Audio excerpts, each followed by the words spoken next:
So rolling into tracking, and in particular because we are a Google Analytics certified partner, we very much kind of focus on Google Analytics, and because we're talking about a Google product here with Google Plus or Google Plus pages, it only makes sense to focus on the Google Analytics aspect of tracking.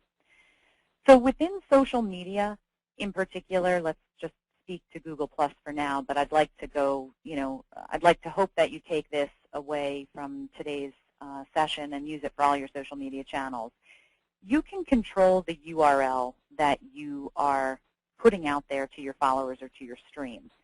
Any URL that you can control, Google Analytics allows you to append that URL with up to 5 different parameters or queries.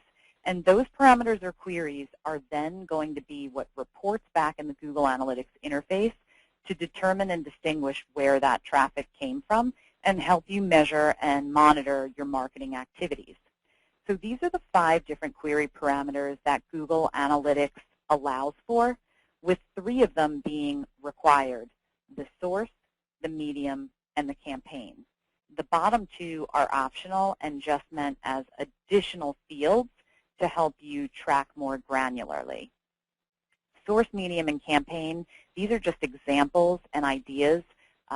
There are many more options that you can use to differentiate and distinguish the actual traffic. So I'm just giving you some samples here.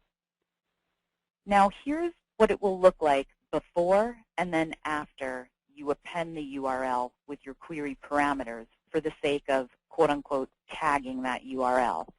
At the top, you'll see just a regular URL listed, and this might be what you normally would be dropping into your social media channel to share content with your users. However, don't do that just yet.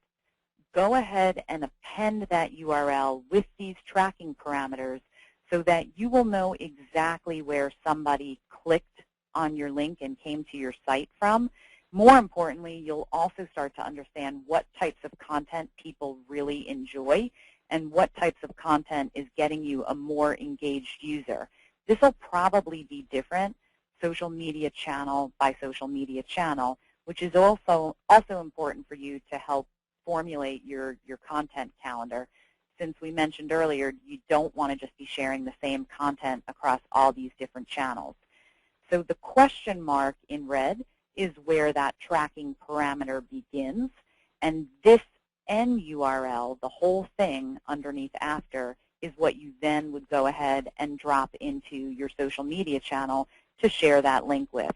And this holds true for any landing page, not just your home page, or the URL for your domain. It could be any interior page that you then are adding that question mark UTM underscore with all the remaining characters there for the parameters to ultimately track through in GA or Google Analytics. If you would like more information on this topic, please call us at 561-620-9682 or email us at info@morevisibility.com.